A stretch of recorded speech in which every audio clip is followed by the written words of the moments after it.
Now, scenes of chaos are breaking out in Ferguson in the wake of the grand jury verdict. You're looking at live pictures here. Police have used tear gas on a crowd of rock-throwing rioters, although police officials say that they are rather using smoke bombs instead of tear gas. Several stores have been looted and cars have been set on fire as well. This is the verdict that sparked the outrage. Let's take a listen. August 9th, Officer Darren Wilson responded to a 911 call. Michael Brown and his friend left a convenience store where an apparent robbery took place. A confrontation then between the two boys and the police officer ends in the killing of Michael Brown.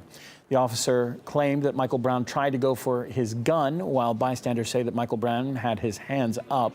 Following this incident, the city of Ferguson turned into a battlefield for a length of time between law enforcement officers and anti-police brutality protesters.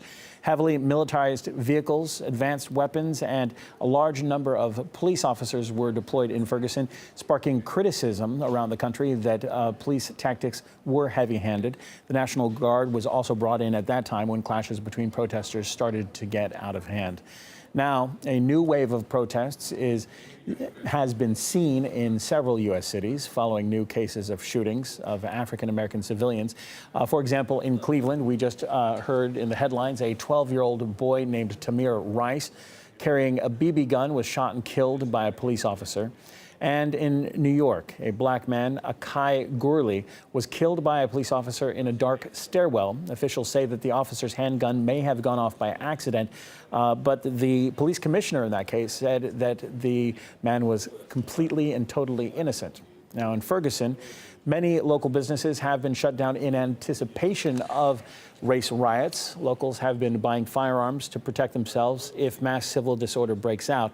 The city now has a heavy security presence ranging from the National Guard, local law enforcement, and FBI agents as well.